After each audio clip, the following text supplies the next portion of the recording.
यदि आप लोगों को सिलेबस के अलावा और भी अधिक जानकारी चाहिए तो नीचे डिस्क्रिप्शन बॉक्स में जा करके मेरे लिंक पे आप विजिट करके वहाँ से भी आप सीख सकते हैं। जिस बेसिक की मैं अपने पिछले वीडियो में बात कर रहा था वो रैम और रोम का है। रैम का फुल फॉर्म होता है रैंडम एक्सेस मेमोरी और रोम का मतलब होता है रीड ओनली मेमोरी। ठीक है, अब देखिए इसमें दो तरीके से घटती बढ़ती हैं। पहला होता है स्टैटिक मेमोरी और दूसरा होता है डायनेमिक मेमोरी। ठीक है, स्टैटिक का मतलब ये होता है कि जहाँ पे वो स्थिर रहे, स्थिर मेमोरी रहे, डाटा वहाँ पे हमारा स्टोर हुआ रहता है। ठीक है, और डायनेमिक क्या होता है कि इसके अंदर जो है हमारी प्रोग्रामिंग रन करती रहती है। जैसे इसके डायनेमिक मेमोरी की बात करें तो ये एक रोम का पार्ट होता है। ठीक है, और रैम जो है हमारा स्टैटिक में आता है। ठीक है, तो बात करते हैं रोम की। तो देखिए डायनेमिक रोम क्या होता है कि समझिएगा, ये जो है केवल प्रोग्रामिंग के रनिंग को देखता रहता है, स्टोर नहीं करता है। अगर आप ऑन ऑफ करते हो तो वहाँ से वो ख़त्म हो जाता है। तो इसके कुछ टाइप हैं, उस टाइप को मैं आपको डिफाइन कर रहा हूँ। सबसे पहले ये जान लीजिए कि डायनेमिक मेमोरी के अंदर, ठीक है, एम रोम आता है, पी रोम आता है, ई पी रोम आता है और ई ई पी रोम आता है। अब इसका मतलब क्या होता है, देखिए एम रोम मैग्नेटिक रीड ओनली मेमोरी होता है।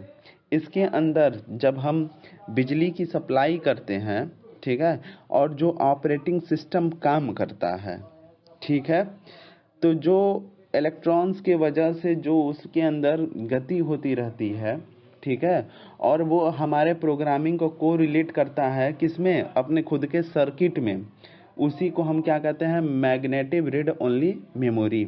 यानी अगर आप कोई चीज़ जैसे कीबोर्ड में कोई चीज़ क्लिक कर रहे हो, उस बटन को दबा रहे हो, तो वो क्या करता है, वहाँ पे शार्ट करता है, मतलब पास होता है। अभी जैसे की से दूर रहता है, कुंजी फिजिक्स में आप पढ़ चुके हो ना कि की से वो दूर रहता है कुंजी।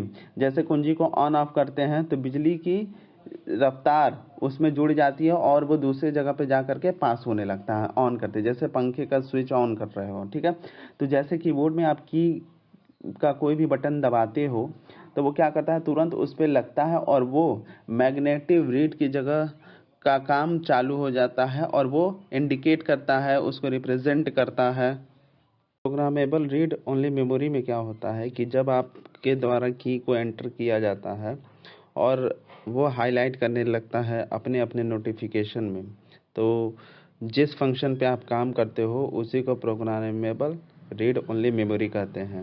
इसी तरीके से ई पी रोम होता है, erasable programmable read only memory, और एक ई ई पी रोम होता है, वो होता है electrically erasable programmable read only memory. तो इसी तरीके के आपको मिलते जाएंगे।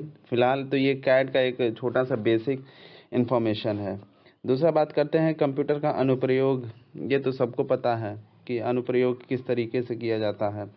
तो देखिए उसमें क्या है कि आपका एंटरटेनमेंट फील्ड होता है, ट्रैवल इंडस्ट्री हो गया, फाइनेंशियल फील्ड हो गया, एजुकेशन फील्ड हो गया, ऑफिस हो गया, मेडिकल हो गया, इंजीनियरिंग फील्ड हो गया, डिफेंस हो गया, साइंटिफिक रिसर्च भी आ जाता है, एडवर्टीजमेंट के लिए, जियोग्राफिकल इंफॉर्मेशन सिस्टम के लिए, graphical field, petroleum exploration, disaster management, weather forecast. ठीक है ना, तो देखिए अलग अलग तरीक़ों से अलग अलग इसका यूज किया जाता है और अलग अलग इसी के बिहाफ पे कंप्यूटर को बनाया जाता है कि ताकि हमारा जो यूज है, जो यूटिलिटी, उसकी हार्डवेयर रिक्वायरमेंट जो है वो पूरी तरीके से फुलफ़िल हो जाए। तो बस आपको इतना ही समझना था कि कंप्यूटर आपको कौन सा लेना है, किस तरीके से लेना है, about to your AutoCAD version.